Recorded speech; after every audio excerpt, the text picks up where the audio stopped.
भगवान के नाम पर अंधविश्वास और कहानियों की कोई कमी नहीं है हमारे समाज में। लेकिन क्या हम कभी सोचते हैं कि इन कहानियों में कितना सच है?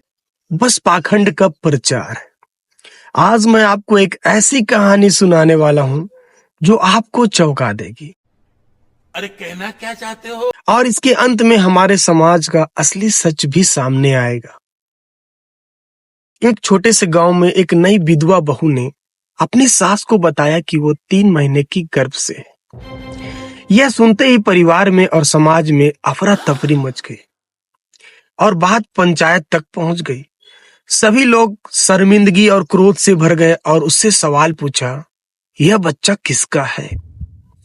बहू ने कहा, 3 महीने पहले मैं त्रिवेणी संगम में स्नान करने गई थी और वहां मैंने घाट पर गंगा जल का आवाहन करते हुए 3 बार घूंट भरा था। शायद किसी ऋषि का महापुरुष का वीर उस पानी में घुल गया होगा और आज मेरे अंदर वही बच्चा है। यह सुनकर पंचायत के लोग हंसते हुए बोले, ऐसे चीजें नहीं हो सकती। बीड़ी पीने से कोई गर्भ कैसे धारण कर सकता है? तब बहू ने जवाब दिया, जब हमारे धार्मिक ग्रंथों में यही कहा गया है कि बीड़ी या पानी के स्पर्श से बच्चे पैदा हुए, जैसे हनुमान जी का पसीना मछली ने पिया और मकर ध्वज का जन्म हुआ, तो मेरी बात कैसे गलत हो सकती है?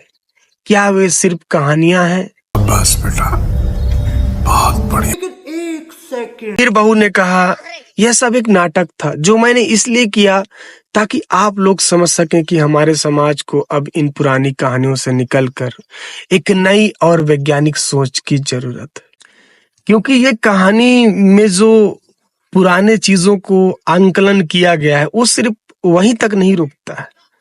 राजा दशरथ की रानियों ने खीर खाया तो बच्चा पैदा हुआ। बहुत सारी कहानियां हैं इस तरीके की जिस पर आप बिलीव नहीं कर सकते। देखो, वो पुराने जमाने में हुआ करती होंगी अलग बात है, लेकिन अभी के जनरेशन में क्या उन पुरानी कहानियों का कोई मतलब है? मैं किसी धार्मिक विचारधारा के खिलाफ बात नहीं कर रहा हूं।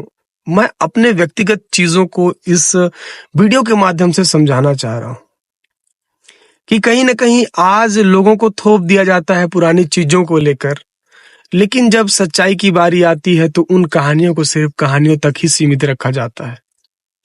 तो कहीं ना कहीं आज हमारे देश में पाखंड भरा समाज पैदा होते जा रहा है इन पुरानी कहानियों को सच मानकर।